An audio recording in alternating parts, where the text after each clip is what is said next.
Lady Gaga's Senate proposal. Lady Gaga met with members of the Senate today for a bill proposal that might establish government funding for fancy and exuberant hats and headdresses. The proposal, which would be passed alongside current healthcare bills, has garnered overwhelming support since its announcement on GagaDaily.com. We now go to Pete King, our senior correspondent in D.C. Pete? Thank you, Susan. Yes, as we well know it, Gaga is currently in talks with key members of Senate today to discuss her proposal for a bill which could very well bring edgy, fantastical hats to Americans universally.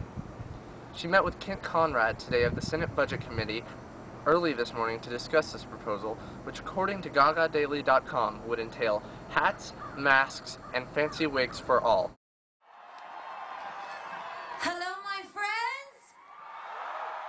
It seems Washington has truly gone gaga over the legislation this poker-faced pop singer is pushing for.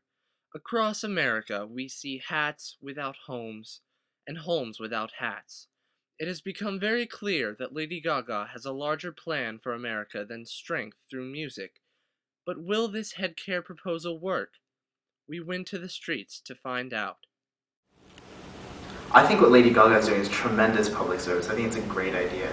I mean, with all this worry about healthcare reform, this and death penalty that, and more healthcare reform all the time, it's just people aren't paying attention to what really matters.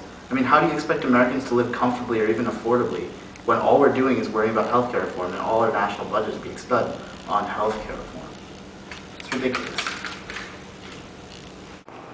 Well, this new bill is fantastic. Finally, Americans will be able to afford new hats. They won't have to choose between groceries or a new hair bow. I can finally afford this brand new red lace face cover that I've been saving up for. Lady Gaga is the best. Those are very good points. But how will this bill affect the private hat industry, Pete? Well, Susan, all the hard details are not yet clear, but it has been suggested that the bill would mandate a minimum 2 hats per month to every tax-paying American, with the option to pay a premium for unlimited headcare.